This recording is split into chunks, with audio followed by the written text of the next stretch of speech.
Hey nerds, welcome back to Nerd News. I'm your host today, Daniel O'Neill, and today I'm going to be telling you why the Brian Michael Bendis run of Superman is bad.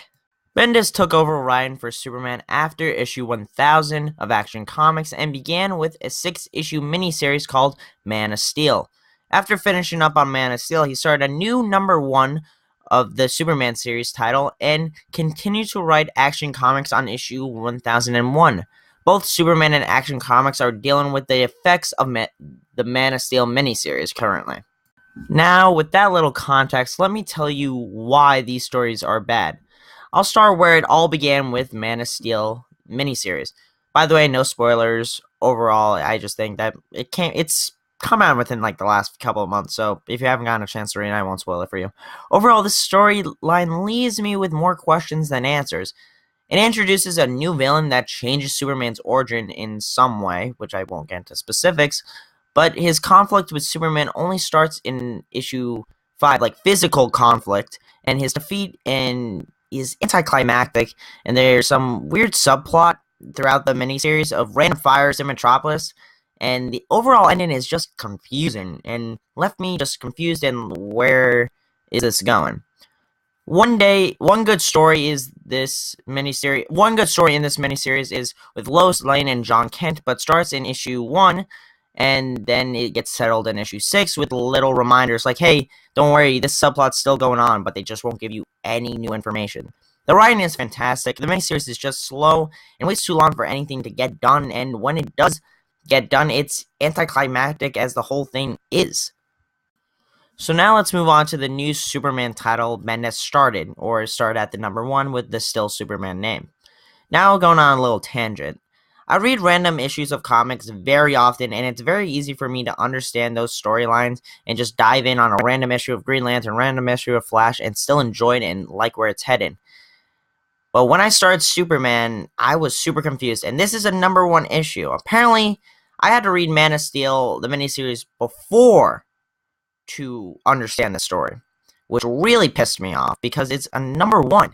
It's a number 1. Any random person should be able to pick this up and know what's going on. And that's just not what it was. The story, like Man of Steel, is slow and takes too long for interesting stuff to happen, and I was just tired of it at this point. Now, beforehand, I started off with Superman issue 1, and then I read Man of Steel after. No, that's out of order. I didn't know I had to do. Anyway, so yeah, it's boring. And I read this Superman for 3 issues, and I was about tired of it. I was like, there's some interesting stuff in this. The writing's fantastic, but nothing's happening for me to spend $3.99 a week. No, twice a month to keep on reading this. So the writing's good, story's not there. So I've said my thoughts on the Man of Steel miniseries and the Superman series, and not about Action Comics. Why? Because I didn't read it. I'm sorry.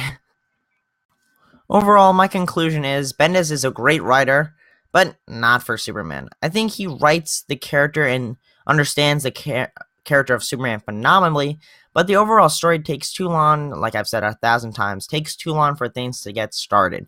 Bendis' writing reminds me of Jeff Loeb's writing in Batman Hush, which is one of my favorite books of all time, and how every panel explains what Batman is thinking in that moment and how he's going to solve a problem in 2 panels ahead. I personally love that form of writing, even for Superman. So maybe switch him for other series? Maybe that could work? So moving on to a related note, Bendis announced during New York Comic Con that he will take charge in a new line of comics towards teens and young adults called Wonder Comics. This new lineup will take place in DC continuity. The first couple of series to be confirmed have been Young Justice, Wonder Twins, Naomi, and Dial H for Hero. Bendis says he'll be taking history and mythology of the DC universe and expanding on it. Wonder Comics begins January 2019. Now, if you want to read the full article, the link is in the description. I didn't have enough time to put everything in here, and I didn't think it was needed for this. So, the full article is in the description. Please check it out. It's a really great article. So, I just went on a rant about Bendis writing, and does this mean I'm not going to read these Wonder Comics because I think Bendis is a bad writer? No, absolutely not. This sounds awesome and perfect for Bendis. Bendis is known for help in creating the Marvel Ultimate Universe, a very separate universe.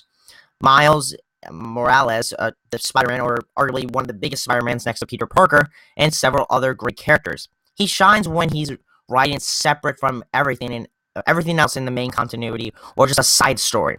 It makes new characters and add-ons of old characters great once again, like Miles Morales. That's an original creation, and some people say he's the best Spider-Man. Riri Williams, and several other characters. Most of the great characters he's made are teenagers too, so this seems fantastic. And Young Justice, teenager. Naomi, teenager. And I'm pretty sure Dial H for Hero, based off a teenager. Wonder Twins, they're both teenage siblings. It's for teenagers.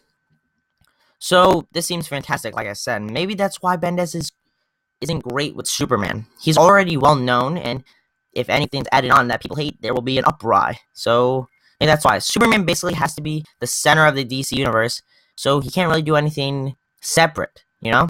There's very little wiggle room for Bendis to shine in. But there's one thing that is bothering me with this Wonder Comics. Young Justice, Dial H for Hero, and Naomi are all linked to Superman in one way or other. Naomi gets inspired by Superman. Young Justice has Superboy and is a direct tie-in to Superman, and the series starts off in Superman, issue 6, I'm pretty sure. So, is this good, bad, or whatever? Anyway, that's my thoughts on the whole Bendis situation. A lot of people were talking about how he was bad, and I just want to give my personal opinion on how he can improve. I don't want anyone to think I hate Bendis. I think he's a great writer, and honestly, an inspiration for me to become a better writer. I like his form of writing for Superman in other books. I think this is his best writing form. It's just not the best story, personally. And yeah, I think he can do better in these Wonder Comics, and this is a great place for him to shine.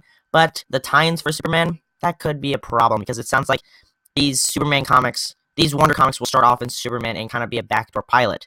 Anyway, like I mentioned before, that's my thoughts. Remember to like, share, comment your thoughts, and subscribe. This is Nerd News, signing off.